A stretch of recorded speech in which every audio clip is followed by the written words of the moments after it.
आज के सीएम हेमंत सोरेन ने खूंटी और जमशेदपुर गुरुकुल के 230 छात्रों के बीच नियुक्ति पत्र वितरण किया।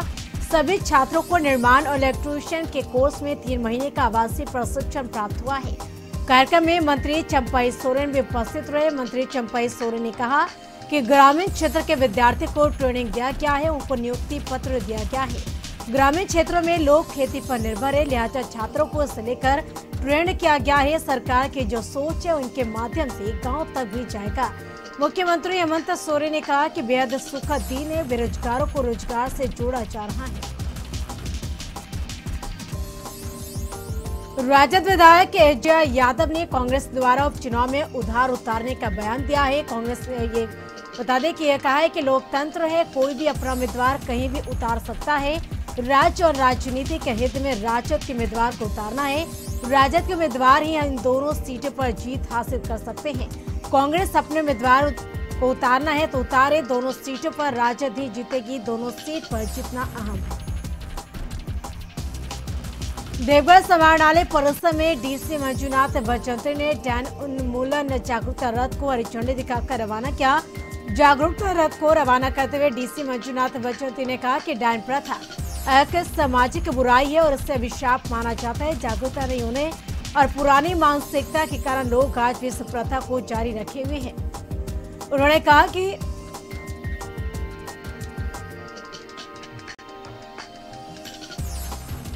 पूर्णिया विश्वविद्यालय में एमबीए के छात्रों के भविष्य से खिलवाड़ करने का मामला सामने आया। पीड़ित छात्रों का कहना है कि वे लोग 40,000 रुपया देकर पूर्णिया विश्वविद्यालय में एमबीए कोर्स के लिए एडमिशन लिया था, लेकिन पूर्णिया विश्वविद्यालय में एमबीए कोर्स की मान्यता ही नहीं है, जिस कारण छात्रों के भविष्य से खिलवाड़ हो रहा है। छात्रों ने पूर्णिया विश्वविद्यालय के कुलपति से मिलकर अपनी समस्याएं बताई। छात्रों ने कहा कि उन लोगों के क्लासरूम में भी किसी तरह की कोई सुविधा नहीं है, ना तो कंप्यूटर लैब है और ना ही स्मार्ट बोर्ड। इस बाबत जब कुलपति प्रोफेसर राजनाथ यादव ने कहा कि एमबीए के लिए राज्य भवन से मान्यता है, लेकिन AICTE से मान्यता नहीं है। सुप्रीम कोर्ट का जजमेंट है कि एमबीए टेक्निकल कोर्स में नहीं आते, इनके लिए यानी उन्होंने हाई कोर्ट से वकील की राय लेकर सुप्रीम कोर्ट के डिसीजन की कॉपी के साथ उच्च शिक्षा विभाग को भेज दिया है। वहां से जैसा निर्देश मिलेगा उस तरह की पहल किया जाएगा। फिलहाल स्टूडेंट के रिजल्ट को प्रकाशित कर दिया गया है। बेरमो CCL B&K वेरिया के खास माल बोकारो कोलियार स्थित पीओ कार्यालय E&M और सिविल विभाग में अप्रेंटिस करे युवाओं ने बकाया मानदेय की मांग को लेकर CCL B&K महाप्रबंधक कार्यालय का घेराव किया है। झमुआ फुरसो नगर अध्यक्ष मदन महतो ने कहा कि विगत 6 महीनों से अप्रेंटिस करे युवाओं का बकाया मानदेय भुगतान नहीं किया गया है। पटना के फुलवारी शरीफ के कुरकुरी गांव में पारिवारिक कला में 4 साल के बच्चे और 1.5 साल के बच्चे की जहर खिलाकर हत्या कर दी गई। वह दोनों बच्चों की मां की भी हालत जहर खाने से गंभीर बनी हुई है। घटना के बाद बच्चे के पिता फरार है। घटना की जानकारी मिलने पर फुलवारी शरीफ पुलिस ने दोनों बच्चों की डेड बॉडी को कब्जे में कर पोस्टमार्टम के लिए भेज दिया है। वहीं ग्रामीणों की मदद से दोनों बच्चों की मां को फुलवारी शरीफ के एक निजी हॉस्पिटल में भर्ती कराया गया है। पुलिस ने त्वरित कार्रवाई करते हुए दोनों बच्चों के दादा दादी को गिरफ्तार कर थाना ले आई है।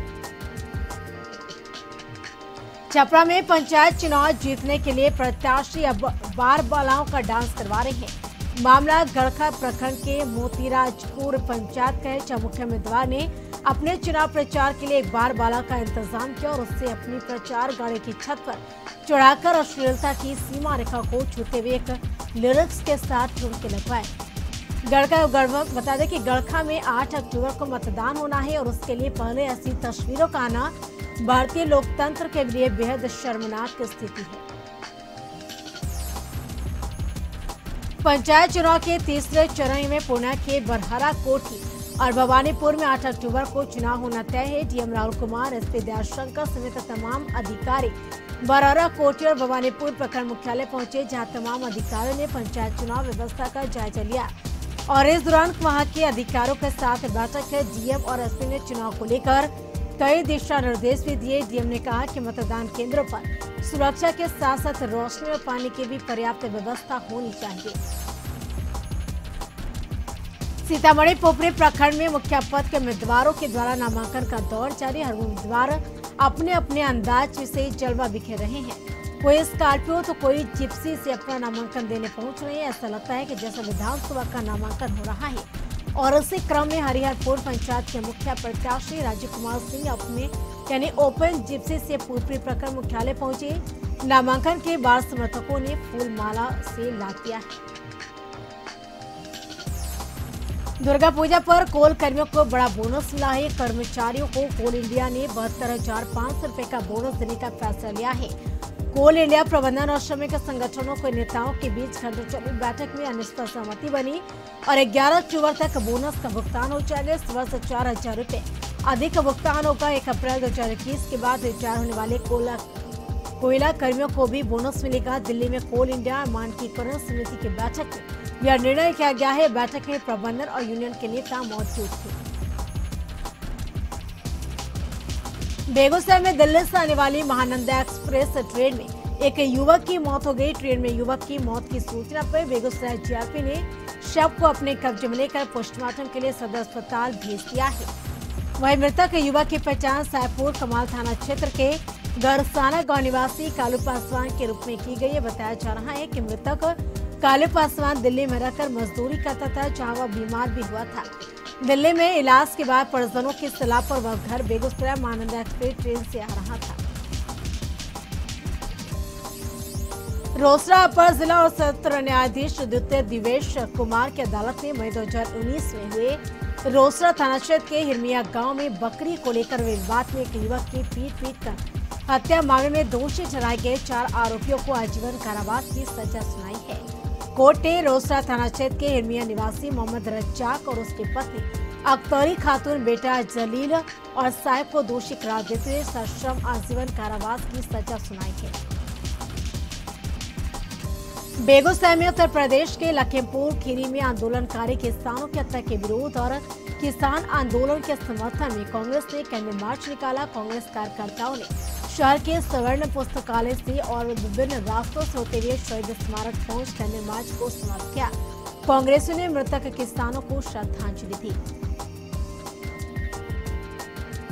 बेरमो के करगली बाजार में लगातार हो रही बारिश से मकान का दीवार गिर गया, जिसके मलबे में दबकर 75 वर्षीय शिव दुलारी देवी गंभीर रूप से घायल हो गई। ग्रामीणों ने मलबा हटाकर रामबली को बाहर निकाला। बता दें कि तब तक वह गंभीर रूप से घायल हो गई थी। परिजनों ने बुजुर्ग महिला को अस्पताल में भर्ती कराया है। रांची में स्वच्छ भारत मिशन के तहत लाखों रुपए की लागत से बनाए गए मॉड्यूलर टॉयलेट धीरे धीरे बदहाल होते जा रहा है। टॉयलेट की देखरेख स्वच्छ भारत मिशन के तहत की जा रही है, लेकिन अधिकारियों की लापरवाही से मॉड्यूलर टॉयलेट धीरे धीरे कबाड़ में तब्दील होते जा रहा है।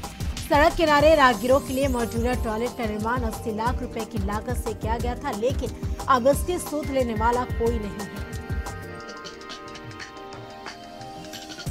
कहते हैं कि हिम्मत और हौसला हो तो पहाड़ पर भी रास्ता और नदी पर भी पुल बनाया जा सकता है। कुछ ऐसा ही कारनामा लातेहार के चंद्रा प्रखंड के तितरियाटांड टोला के निवासियों ने कल दिखाया है। गांव के पास सिताही नदी पर श्रमदान का लकड़ी का पुल बना डाला। पहाड़ी नदी होने के कारण आए दिन बाढ़ उफान पर रहती है, जिससे गांव का कनेक्शन अन्य प्रखंड मुख्यालय से कट जाता है। केंद्र और बिहार की सरकार पशुपालक किसान की आमदनी को दोगुनी करने के लिए प्रयास कर रही है और उसके साथ ही देशी नस्लों की गायों को बढ़ावा देने को लेकर पशुओं के लिए और भ्रूण प्रत्यारोपण विधि से एक साथ कई देशी नस्ल के बच्चों को ईजाद कर रहा है। वही घटना बता दें कि ये पटना के वेटरनरी विश्वविद्यालय में केंद्र सरकार की गोकुल मिशन योजना के तहत हाईटेक लैब का निर्माण किया है, जिसके तहत पहली बार एक साथ भ्रूण प्रत्यारोपण विधि से 3 बच्चों का उत्पादन किया गया है। वहीं कशिश न्यूज से बात करते हुए लैब के एक्सपर्ट डॉक्टर प्रमोद कुमार ने जानकारी देते हुए कहा कि बिहार में पहली बार इस तकनीक का इस्तेमाल हुआ है, जिससे किसानों को देशी नस्ल के गाय के साथ साथ ज्यादा दूध उत्पादन भी होगा और किसान खुशहाल होंगे। नवादा में हिसुआ थाना क्षेत्र के मनमप ग्राम और नरहट थाना क्षेत्र के चिकरुआ ग्राम के दर्जनों लोगों ने पुराने विवाद को लेकर आपस में उलझ के दोनों गांवों से सैकड़ों की संख्या में लोग घटनास्थल हिसुआ डी रेलवे गुमटी पहुंच गए और मारपीट शुरू की। घटना में कई बारी लोग भी जख्मी हो गए। मुजफ्फरपुर में पंचायत चुनाव को लेकर मोतीपुर काली मंदिर के पास सघन जांच अभियान चलाया गया है और जांच अभियान में कई वाहनों के कागजात की जांच की गई। इस दौरान कागजात में गड़बड़ी पाए जाने वाले वाहन चालकों के चालान भी काटा गया है। दारोगा अभिषेक कुमार, हेमंत कुमार, नेहा कुमार और एएसआई महेश कुमार के नेतृत्व में लगातार जांच अभियान चलाए जा रहे हैं।